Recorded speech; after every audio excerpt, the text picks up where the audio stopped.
Thank you for taking the time to join us for our introduction to Economics A-Level at Herts and Essex.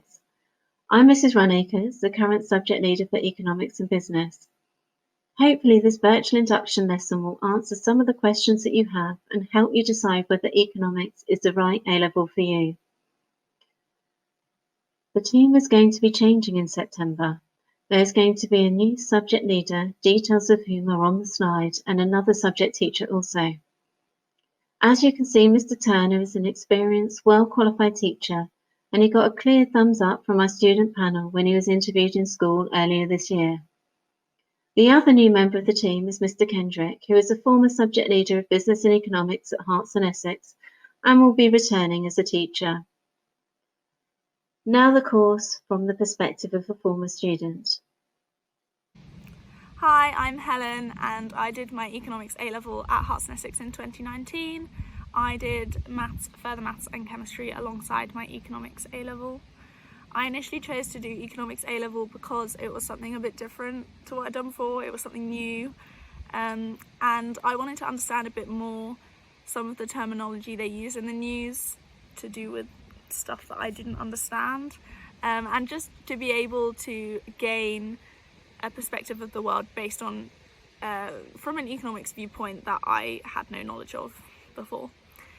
I really enjoyed the macro side of the course, talking about countries and governments and the role of government within countries, and looking at the big picture of things. I currently study economics and management at Oxford, and my A-level in economics definitely gave me an advantage over some of my course mates who hadn't done the A-level, just in knowing basic concepts and understanding terminology and things like that. So I would really recommend doing it if you're looking to broaden your perspective on the world, or looking to do economics at university. That touched upon some of the reasons why you should consider A-level economics, but to do so we really need to understand what economics is all about. It is all about how to allocate scarce resources between alternate uses. Here the image is representing society's unlimited wants and the scarce resources that the world has to meet those wants. Economics allows you to explore and understand and critically evaluate the decisions that governments and society make, often modelling problems and potential policy responses. We will be considering some big questions, such as what are the causes of wealth and income inequality? How will the UK pay for the support provided for individuals and businesses during the current crisis? How are interest rates set? How are the prices I pay for goods and services determined? What causes inflation? We apply economic models to try and make sense of some of the issues facing governments and society today. And that relevance to the constantly changing world around us is part of what makes economics so exciting, both to teach and to study. You may be thinking of using economics in your future career, and an A-level in economics equips you with the knowledge and skills to set you on the path to many careers, from banking to law to accountancy.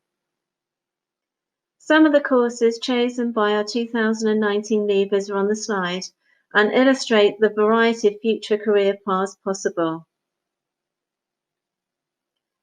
Our destinations for our 2019 leavers included 2 students at the University of Oxford and many other prestigious universities, including Warwick and York.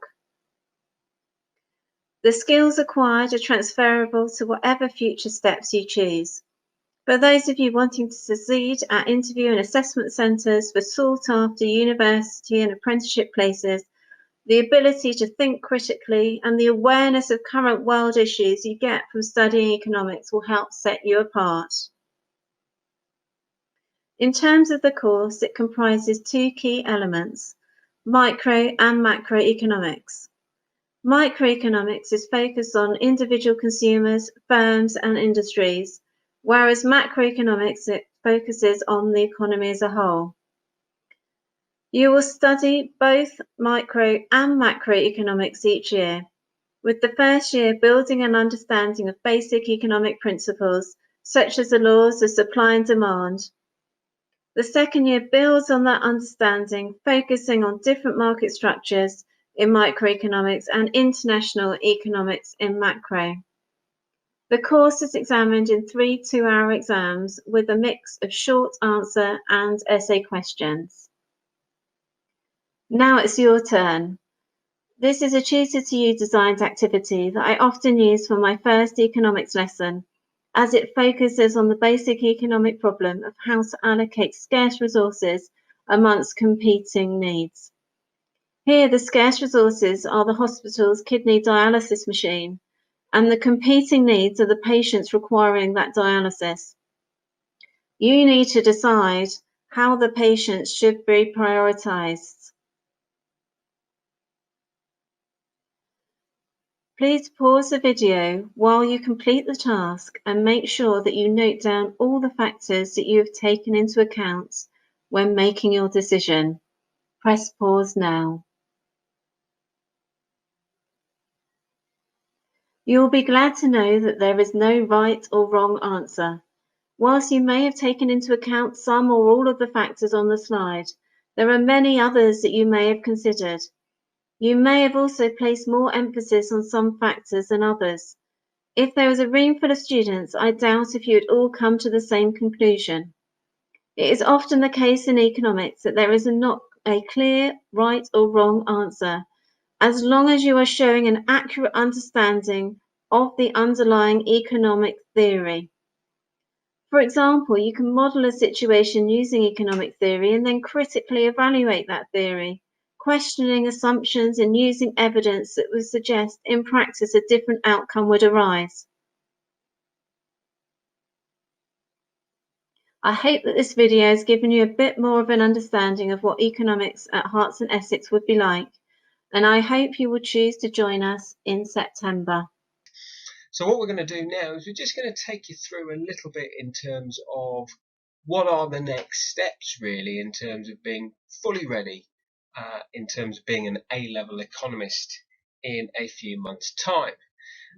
So this is your route map. This is your journey to A-level economics. Obviously, you start with you at your year 11 point with questions and queries and not really sure where to go next. And this journey is a way of just developing the skill set, doing the wider reading, understanding what economics really involves, so that you're fully prepared for your start in year 12. So step one is back to basics if you've done it at GCSE. If you haven't done it at GCSE, that's not a problem. The vast majority of students haven't done. But if you have, consolidate that knowledge. And then the rest of the steps within step one, well, you've already done number one. You've come to our sixth form virtual induction 2020. So what I'm now going to do is take you through the rest of these steps, these stages that you've got, show you some resources, show you some links, and take you through the process. And that involves, as it says there, choosing a book to read, watching a film, listening to a podcast, reading around in terms of economics articles, making sure your maths is good enough for A-level economics, following the crash course in economics videos, certainly at least watch the first one. And then steps 3 and 4 are about getting ahead, doing a little bit more based on the resources I've given you, and ultimately just reflecting. Is this the right A-level choice for you? Look at the combinations of subjects you're doing, look at what you potentially want to do in the future, but also, having done all the things that I've put on this journey, hopefully you will be absolutely ready to make that decision and be ready to go in September as an A-level economist here at Herts and Essex. So let's do a little bit of reading to begin with. At any point in this, pause the video.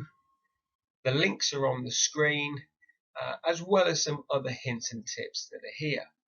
If you follow the link here, it takes you to the Tutor2You website. Now, you may not know about Tutor2You, but Tutor2You is a great website for business students, economics students, and a number of other subjects that it offers as well.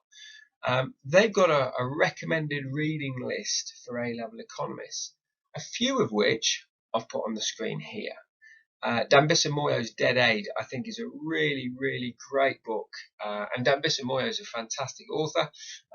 She has produced a number of books, including How the West Was Lost, and gives a real sense of kind of global development economics.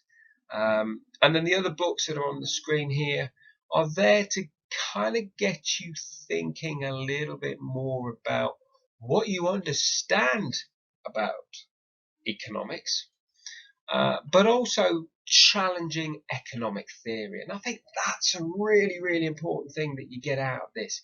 Really try and challenge economic theory. Economic theory is exactly that. It's theory. This is stuff that's developed over many, many years, but it's still theory. And at the moment, our economists and those that work at Bank of England and the Monetary Policy Committee and work for the government, they apply economic theory and economic models to real life problems, and they don't always work. So challenge that theory, and the reading will get you that understanding. Now, there's a lot at the moment about globalization and the role of capitalism in all of this.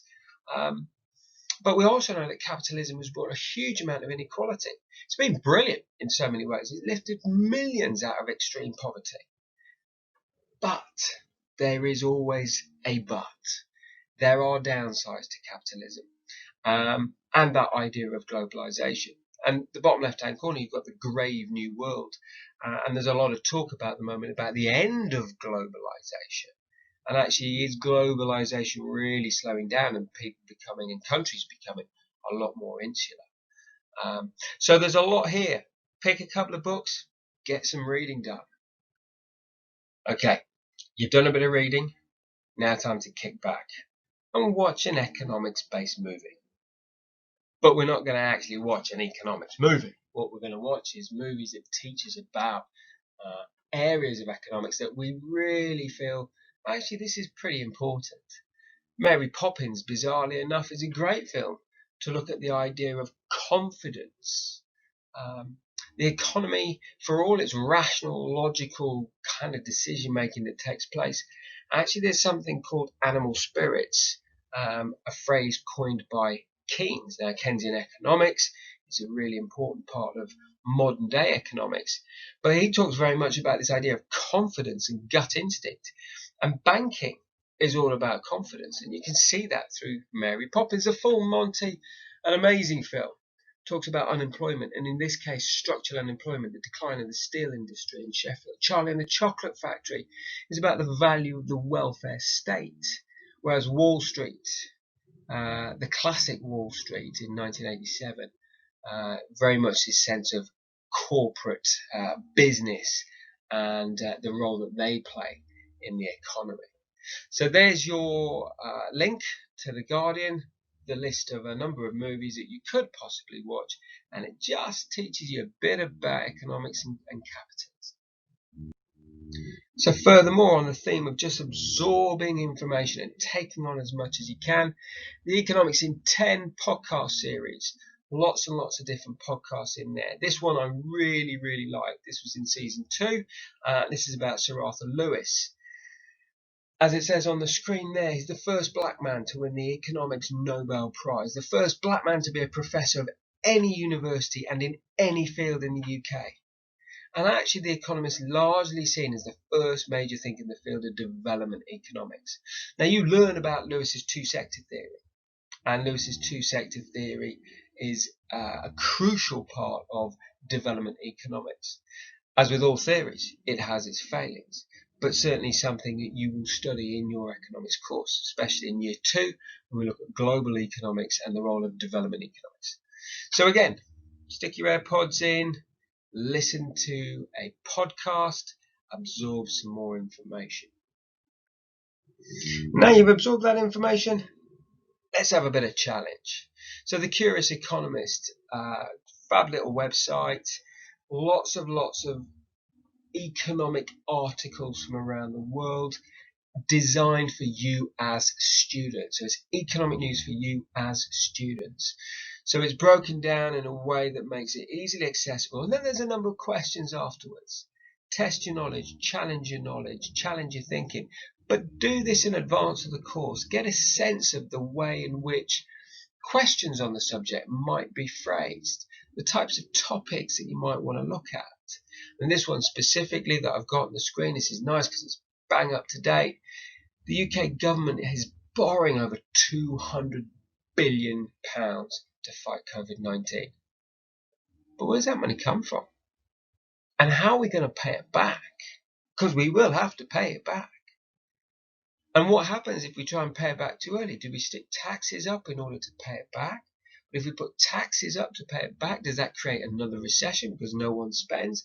No businesses are going to invest because they're going to be worried that if they make any profit, it's going to be taxed. So it has massive impacts in terms of not just bailing us out now, but how do we pay it back in the future? So have a look and challenge your thinking. Get a bit of an insight into the way that exam questions and the sorts of skills that economics is going to develop within you. Now, I said on the first slide, you've got to make sure your maths is okay. You don't have to be the most amazing mathematician in the world to do A-level economics, but you've got to feel comfortable with numbers. You do have to manipulate figures. You do have to analyze and interpret them. This is quite nice. We're back on the Tutor2U website. Some nice, simple videos in terms of making sure that you understand the math that's required for economics. Most of this is relatively straightforward. As I say, you don't have to be a high-flying further mathematician. If you are a A-level mathematician, further mathematician, awesome. That's great. But if you're not, and you're thinking, do I take maths A-level alongside economics? And you decide that your math either isn't that strong or you don't have the passion for it, this is a great way to make sure, do I have good enough maths to be able to do economics A-level? Okay. If you want to go on and do an economics degree, however, a pure economics degree, maths A-level and further maths if you've got it, that's the clincher. However, you can go on and do combined honours degrees like economics and business, economics and management, sometimes, and in a lot of institutions, without A-level maths. But a pure economics degree, if that's the route you want to go, or something like actuarial sciences, you got to have your A-level maths. And if you've had enough reading and if you've had enough writing and you just want to just absorb a bit more about the key concepts, the crash course in economics, a number of YouTube videos, very American, but very, very much the key concepts that are here, done in a really nice, accessible way. I like this website through YouTube. I think it's done in a way that not only do you understand the concepts, but they're not done in an abstract way. They're applied to kind of real life and how we operate as individuals. So really nice. The first one, which is all about just that introduction to economics, 12 minutes long. Start and stop it, make sure you understand the concepts, go with, because it's a really, really nice little series of supporting videos that you can watch all the way through your course. So there we go.